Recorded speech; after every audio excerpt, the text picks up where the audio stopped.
ಸಚಿವ ಈಶ್ವರ್ ಖಂಡ್ರೆಯ ಇಲಾಖೆಯ ಸಿಬ್ಬಂದಿಗಳ ದರ್ಬಾರ್ ನೋಡಿ. ಸಿದ್ದರ ಬೆಟ್ಟದ ತಪ್ಪಲಿನಲ್ಲಿ ಪಿಡಿಒಗಳ ಎಣ್ಣೆ ಪಾರ್ಟಿ. ಸಚಿವ ಈಶ್ವರ್ ಖಂಡ್ರೆ ಇಲಾಖೆಯ ಸಿಬ್ಬಂದಿಗಳ ದರ್ಬಾರು. ಸಿದ್ದರ ಬೆಟ್ಟದ ತಪ್ಪಲಿನಲ್ಲಿ ಪಿಡಿಒಗಳ ಎಣ್ಣೆ ಮೋಜು. ಕೆಲಸ ಬಿಟ್ಟು ಮೋಜು ಮಸ್ತಿಯಲ್ಲಿ ಪಿಡಿಒಗಳು ಫುಲ್ಲು ಬ್ಯುಸಿಯಾಗಿದ್ದಾರೆ. ಸರ್ಕಾರಿ ಸಮಯದಲ್ಲಿ ಕಚೇರಿಯಲ್ಲಿ ಇರದೆ ಗುಂಡು ಪಾರ್ಟಿ ಮಾಡ್ತಿದ್ದಾರಂತೆ ಈಶ್ವರ್ ಖಂಡ್ರೆ ಸಾಹೇಬ್ರೆ. ಏನಿದು ಅವಸ್ಥೆ?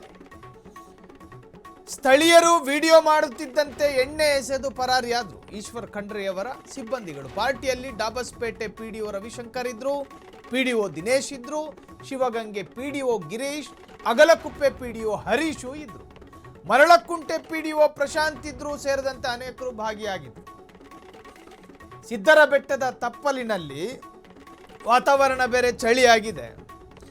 ಮಳೆ ಬರೋ ಥರಾನು ಬಿಸಿಲು ಬರೋ ಥರಾನು ಎರಡು ಮಿಕ್ಸ್ ಆಗಿರೋ ವಾತಾವರಣ ಇರೋದ್ರಿಂದಾಗಿ ಬಲಗೈಯಲ್ಲಿ ಎಣ್ಣೆ, ಎಡಗೈಯಲ್ಲಿ ಚಿಪ್ಸು, ಒಂದು ಟರ್ಪಲ್ ಹಾಕೊಂಡು ಕೂತ್ಕೊಂಡ್ರೆ ಅದ್ರ ಸುಖಾನೇ ಬೇರೆ ಅನ್ನೋ ಅರ್ಥದಲ್ಲಿ ಈಶ್ವರ್ ಖಂಡ್ರೆಯವರ ಇಲಾಖೆಯ ಸಿಬ್ಬಂದಿಗಳಂತೆ ಈ ತೋಪಿಗೆ ಹೋಗೋರು. ನೋಡಿ ಹೆಂಗಿದೆ ಇದು. ಉತ್ತರ ಪ್ರದೇಶದ ಜಂಗಲ್ ಏರಿಯಾ ಇದ್ದಂಗಿದೆ. ಇಲ್ಲಿ ಕೂತ್ಕೊಂಡು ಕೂಡಿದ್ರೆ ಅದ್ರದ್ದು ಬೇರೆನೇ ಕಿಕ್ಕು ಅನ್ನೋ ಅರ್ಥದಲ್ಲಿ ಇವರು ಅಲ್ಲಿಗೆ ಹೋಗಿರ್ತಾರೆ. ಸೊ ಸಿದ್ದರ ಬೆಟ್ಟದ ತಪ್ಪಲಿನಲ್ಲಿ ಪಿಡಿಒಗಳ ಎಣ್ಣೆ ಪಾರ್ಟಿ. ಕೆಲಸ ಬಿಟ್ಟು ಮೋಜು ಮಸ್ತಿಯಲ್ಲಿ ಪಿಡಿಒಗಳು ಬ್ಯುಸಿಯಾಗಿದ್ದಾರೆ. ಇದು ಕರ್ತವ್ಯ ನಿರತ ಅಧಿಕಾರಿಗಳ ಅನ್ನೋದು ಖಾತ್ರಿ ಆಗಬೇಕು. ಕಾರಣ ಸರ್ಕಾರಿ ರಜೆ ಇರಲಿಲ್ಲ, ಗೌರ್ಮೆಂಟ್ ಹಾಲಿಡೇ ಇದ್ದಿರಲಿಲ್ಲ.